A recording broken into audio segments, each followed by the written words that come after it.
અંદર આજે હું સમયનો સદુપયોગ માટે થોડા શબ્દ કહેવા માંગુ છું તમને. સમય એટલે સંસ્કૃતમાં સમ પરથી આવેલો શબ્દ છે.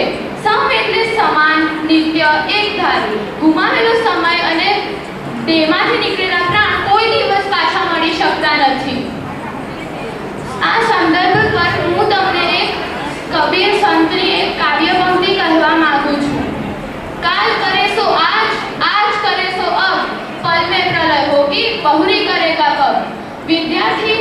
બધા વિદ્યાર્થીઓ પાસે સરખો જ સમય હોય છે, પણ અમુક વિદ્યાર્થી તેનો પ્રયોગ નથી કરતા.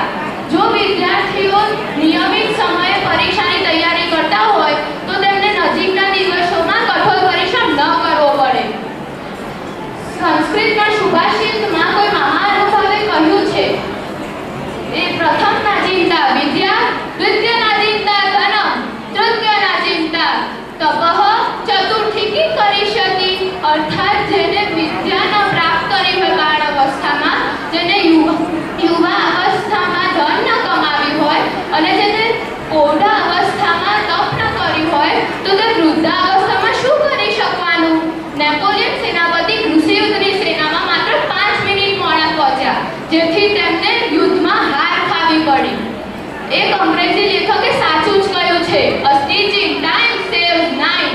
અર્થાત સમય માટે થોડા પ્રયત્નો આગળ આવતી બહુ બધી મુશ્કેલીઓથી બચાવે છે.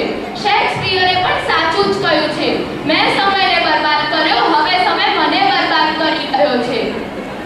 એક દિવસ એક વ્યક્તિએ ગાંધીજીને પૂછ્યું કે જો આપણે જીવનમાં સફળતા મેળવવી હોય તો સૌપ્રથમ આપણે શું મેળવવું જોઈએ?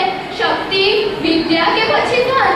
ગાંધીજીએ જવાબ આપ્યો કે આ બધી વસ્તુઓ આપણને જીવનમાં સફળતા મેળવવા માટે સહાયક તો બને છે, પણ જો આપણે સમયને ઓળખવાની સમજ આપણામાં હોય ને તો આપણે ચોક્કસ આપણા જીવનમાં સફળતા મેળવી શકીશું.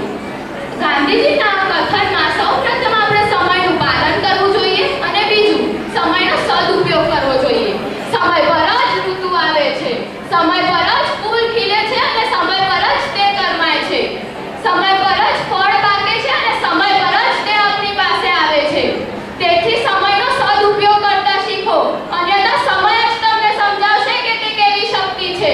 જો તમને જીવનમાં સાચું જ સફળ